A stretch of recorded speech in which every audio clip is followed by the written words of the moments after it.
Assalamualaikum warahmatullahi wabarakatuh. Perkenalkan, saya Penny Tri Rahayu dari kelas PK 19A, program studi S1 Pendidikan Pancasila dan Kewarganegaraan, Fakultas Keguruan dan Ilmu Pendidikan, Universitas Buana Perjuangan, Karawang. Dalam mata kuliah strategi pembelajaran yang diampu oleh Ibu Nadia Putri Sailendra, SPD MPD. Dalam video kali ini, saya akan menjelaskan mengenai model pembelajaran throwing love ball, atau sering dikenal juga dengan snowball throwing. Kemudian, saya juga akan mempraktikkan bagaimana cara menerapkan model pembelajaran ini di dalam sekolah. Nah, sebelum lanjut ke video prakteknya, di sini saya akan menjelaskan terlebih dahulu tentang model pembelajaran ini. Mari kita simak. Nah, jadi apa sih throwing love ball itu, atau yang bisa disebut juga dengan snowball throwing itu?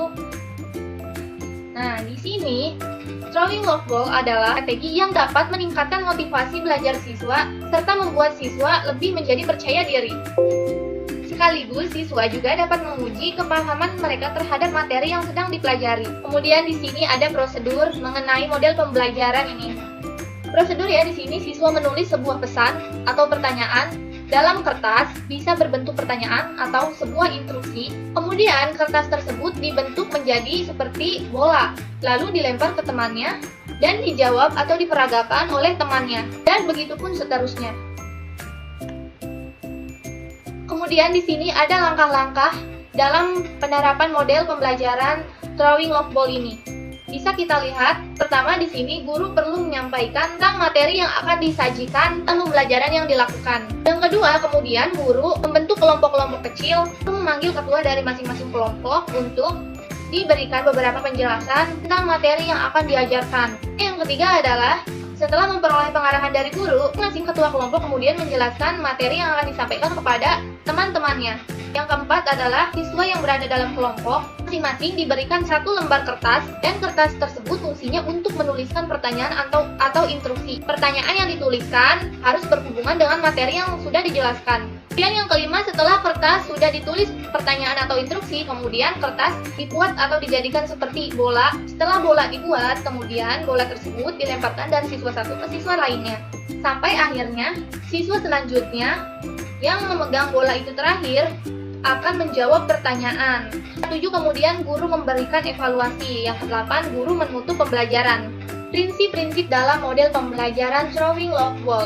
Yang pertama adalah menuntut siswa untuk belajar atau dinamakan student active learning. Kemudian menuntut siswa untuk belajar bekerja sama dengan teman sebaya atau dinamakan non-cooperative learning.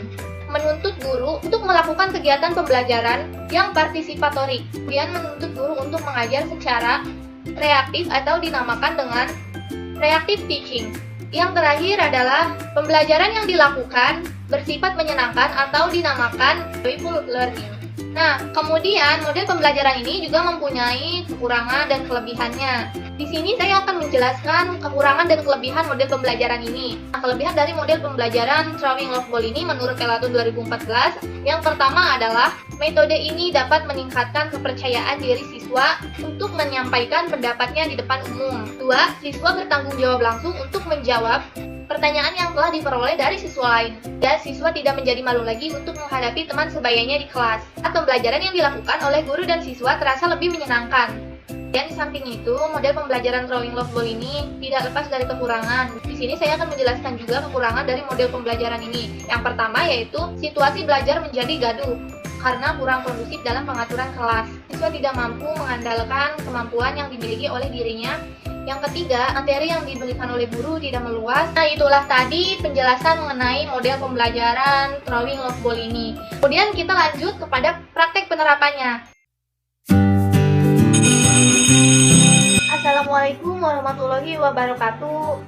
Waalaikumsalam warahmatullahi wabarakatuh. Bagaimana kabar kalian hari ini? Alhamdulillah baik, Bu. Baik, sebelum memulai pelajaran hari ini, alangkah baiknya dipandu untuk berdoa terlebih dahulu. Silakan KM untuk memimpin teman-temannya berdoa.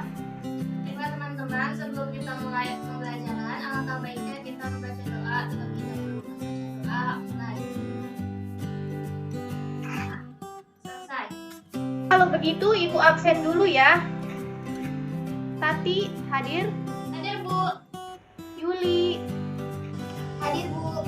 Elis, Hadir, Bu. Aziza, Wati. Hadir Bu. Jadi hadir semua ya hari ini. Aku mau nanya, minggu kemarin, minggu sebelumnya materi apa saja yang sudah kita pelajari? Apakah ada yang masih ingat? Saya Bu, materi yang kemarin yaitu tentang kebinekaan bangsa Indonesia. Oke, benar. Kemarin kita belajar tentang kebinekaan bangsa Indonesia ya. Nah, materi kali ini adalah tentang konsep integrasi nasional. Oke, lanjut ke materi hari ini. Pada pertemuan kali ini kita akan membahas tentang konsep integrasi nasional. Dan yang sudah tahu sebelumnya apa itu integrasi nasional? Soalnya kan di minggu kemarin Ibu sudah sedikit menjelaskan tentang apa itu integrasi. Jadi pada pertemuan hari ini kita hanya sedikit mengulas saja tentang integrasi nasional. Kemudian Ibu nanti punya permainan untuk kalian. Integrasi adalah sebuah pembaruan hingga menjadi suatu kesatuan Bu. Benar sekali, berarti kamu semalam sudah belajar ya. Jadi sudah sedikit mengerti mengenai konsep integrasi nasional ini. Ini Ibu akan mengulas sedikit tentang konsep integrasi nasional. Integrasi nasional berasal dari kata integrasi dan nasional. Nah, secara etimologis, integrasi atau integration adalah sebuah pembaruan hingga menjadi satu kesatuan yang bulat. Sedangkan nation atau nasional artinya adalah sebuah bangsa sebagai bentuk persekutuan dari orang-orang yang berbeda latar belakangnya yang berada dalam suatu wilayah dan di bawah kekuasaan politik. Nah, kemudian di sini ada faktor penghambat dan faktor pendukung integrasi nasional. Faktor pendorongnya kita bahas terlebih dahulu ya.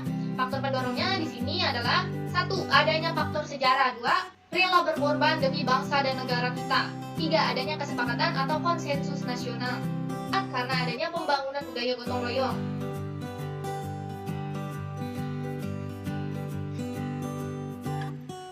Nah, kemudian terdapat juga faktor penghambat dalam integrasi nasional ini sendiri. Pertama, di sini adanya paham etnosentrisme. Nah, etnosentrisme itu sendiri apa? Etnosentrisme adalah sebuah praktik yang memandang dan menilai budaya orang lain berdasarkan nilai dan kepercayaannya sendiri. Yang kedua adalah kemungkinan ancaman yang berasal dari dalam negeri maupun luar negeri. Nah, kemudian di sini ada kebijakan dari integrasi nasional. Yang pertama, menanamkan nilai-nilai Pancasila. Yang kedua, menumpas gerakan separatis dengan tegas dan tanpa kompromi. 3. Membentuk satuan sukarela dari unsur masyarakat itu sendiri. Nah, contoh dari integrasi nasional ini misalnya sikap toleransi antar umat beragama, kemudian diadakannya pekan olahraga nasional, ya kurang lebih seperti itu ya. Oke, hari ini Ibu ingin kalian membuat kelompok.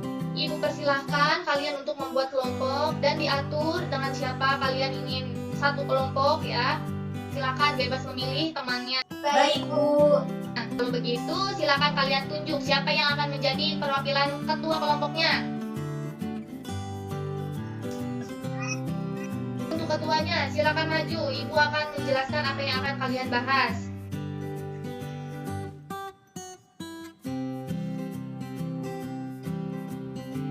Dulu.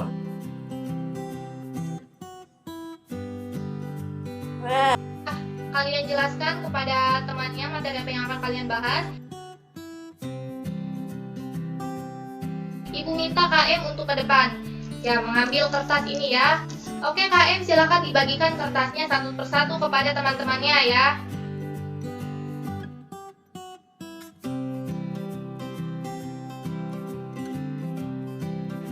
Di kertas ini nantinya kalian akan menuliskan sebuah pertanyaan mengenai materi yang sudah Ibu jelaskan dan tulis pertanyaan kalian di kertas ini, kemudian kumpulkan kembali ke KM setelah kalian menulis pertanyaannya ya.